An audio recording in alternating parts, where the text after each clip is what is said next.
What I wish I knew at school about modern warfare is how a single drone strike can alter the course of history. On June 1, 2025, Ukraine launched a bold drone attack codenamed Spiderweb, targeting multiple Russian airbases.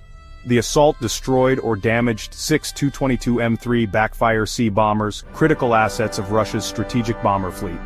The Tu-22M3, an aging supersonic bomber, is no longer in production, making any losses irreplaceable.